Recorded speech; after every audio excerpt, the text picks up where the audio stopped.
You're listening to the Black to Business Podcast, an educational podcast providing Black entrepreneurs with the tools and resources to start and grow their businesses. We chat with vetted Black entrepreneurs, thought leaders, and business owners as they provide tips and resources to help take your business to the next level. I'm your host, Monique Marshall.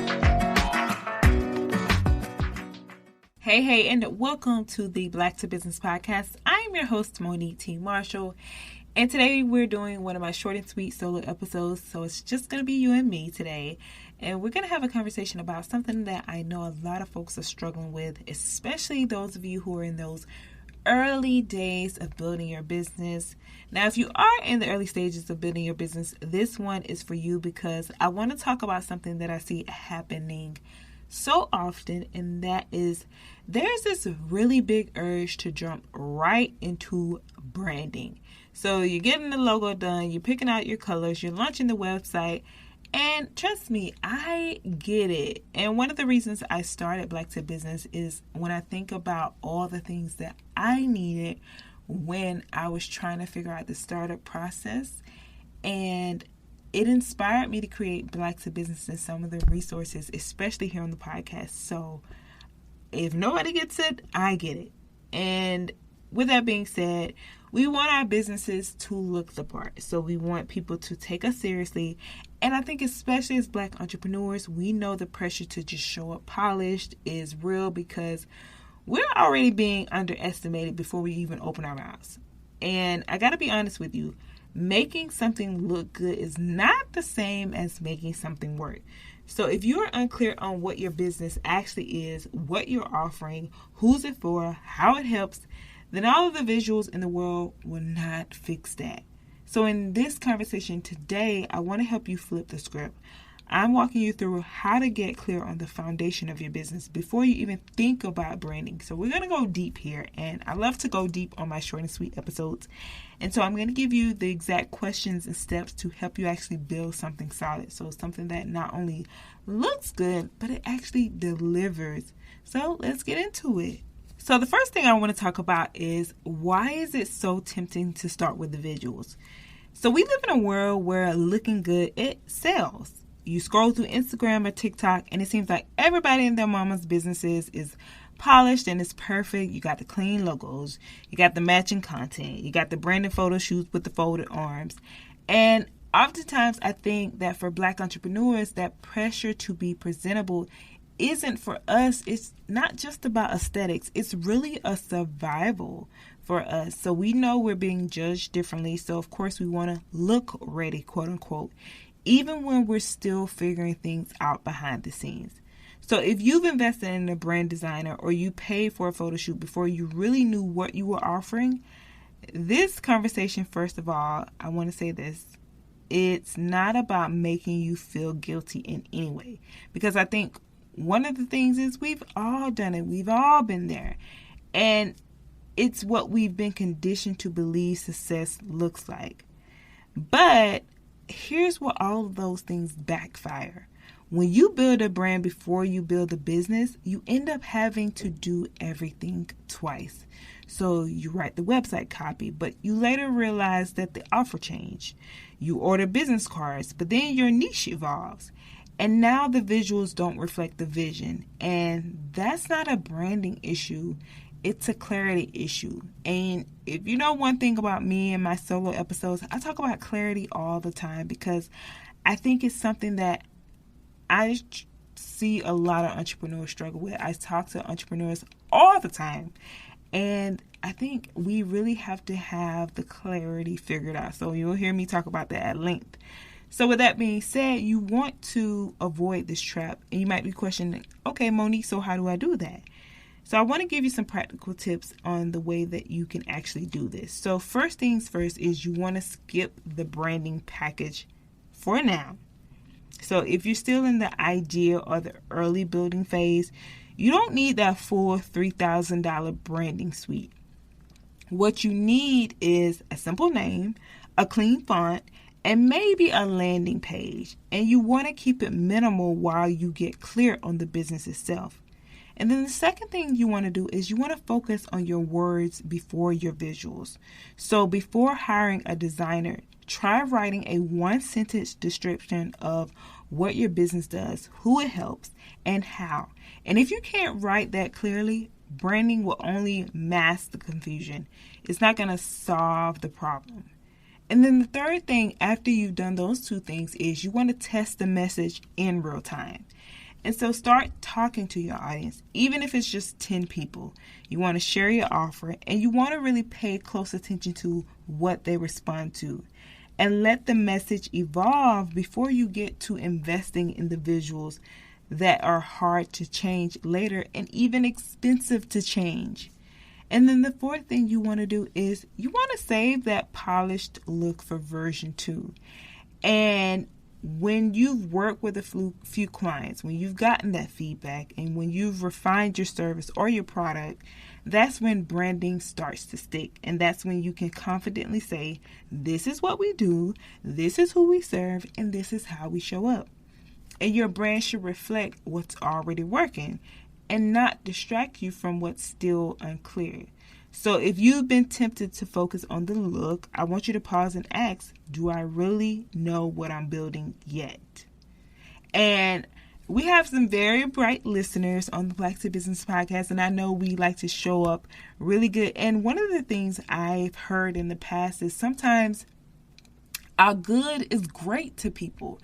And so when you probably get this done for a low cost or do it yourself, it is actually good for the first version. And then when you get that validation from those who you are looking to serve and your messaging is clear in real time, then you can go for that polished version. All right? So now that we've talked about why branding can't come first, let's talk about what should come first. And that is clarity. So this is really the foundation of your business. So before you start investing in those visuals, those messaging, or even the marketing, you got to be able to answer some core questions, and you have to do that with confidence. And I want you to take a moment here. If you're somewhere and you can grab a notebook or you can open the notes app, I love to do that, or you can just write these things down. So there are 3 questions every business owner should be able to answer, I think, clearly and simply. The first question is, what problem do I solve? The second question is, who am I solving that problem for? And then the third question is, what result do I help them achieve? And that's it. If you can't answer these 3 questions, you're not ready to brand yet. Now notice, I didn't say, what is your business name or what's your niche? I said, what problem do you solve? And that is what people pay for. They're not paying for your fancy Instagram handle. They're paying for a result, a transformation, a solution to something that's keeping them stuck. So, how do you figure this out when you're still in your early journey? Let's walk through it. So, I like to break it down with some tactical tips. If you're unsure about what you solve, go back to those receipts that you have. So, those real life moments when people ask you for help. What were they struggling with? What felt easy and natural for you to step in and support with? Maybe friends come to you to organize their home and you think it's just a hobby. But if they're saying, you made my space feel peaceful again, that's not just organizing, that's solving a problem. So start looking for patterns in what people thank you for. And that's often where the clarity begins. And here's a more pro or advanced move, I would say, is so you want to pull out your phone maybe and record a voice note. So pretend that you are talking to your cousin or maybe your best friend and explain to them what you do, who's it for, and how it helps. And I don't want you to overthink this. I want you to just talk. And then once you've done that, I want you to play it back. So if when you are playing this back, it sounds long-winded, confusing, or like you're doing 5 different things, you're not clear yet. But that is okay. And that's the point of this exercise. Do it again, but this time try to keep it to 2 to 3 sentences. And that's when it starts to click. You don't need a pitch. You just need to be able to speak your business clearly and confidently.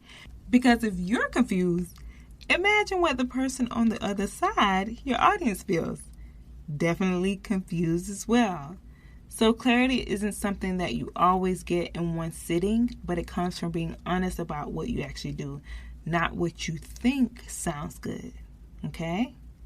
So now that you're getting clear on what you actually do, let's talk about who you're doing it for. Because one of the biggest mistakes I see is trying to market to everybody. So you post a reel or you write an email and you try to make it apply to every possible person who might need what you offer. And what happens? You end up sounding vague, you end up sounding generic, or just like everybody else. And let me tell you, you're not for everybody. And that's not just okay, it is powerful. So trying to speak to everyone is really the fastest way to connect with no one. And I think you hear that a lot probably in business, but it's truly true.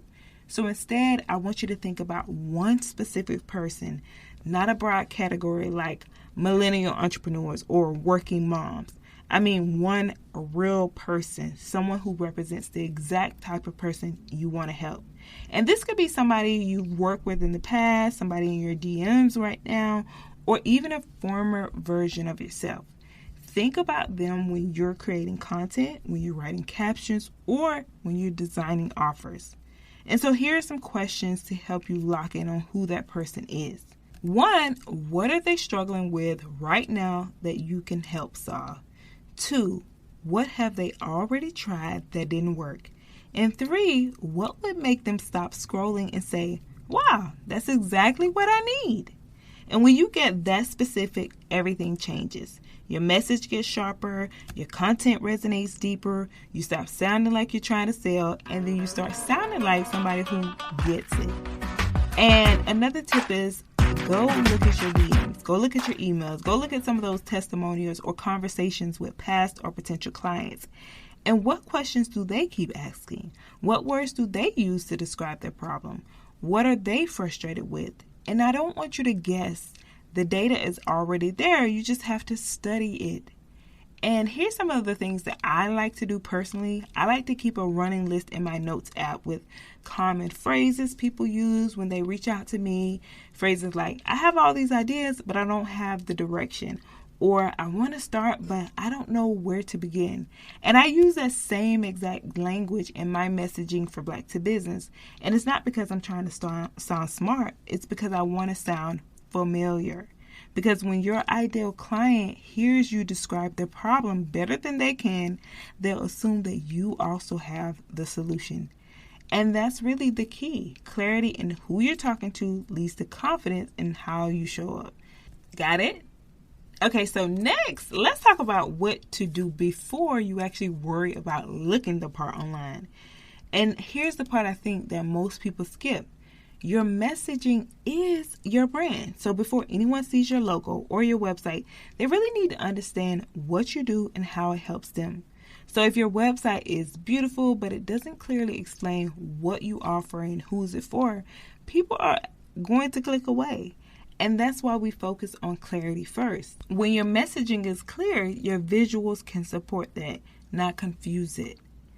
And a tip that you can use is try this exercise. So in one sentence, can you explain, I help who solve what problem so they can get this desired outcome? So I'll say that again. I help who solve what problem so they can get what desired outcome. And if that sentence is unclear, your brand visuals will not fix it. So I want you to work on that first.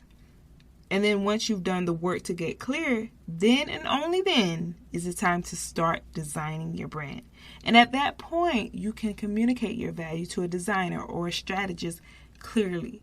And you can choose the brand colors, the brand fonts, and the brand visuals that really align with how you want your audience to feel.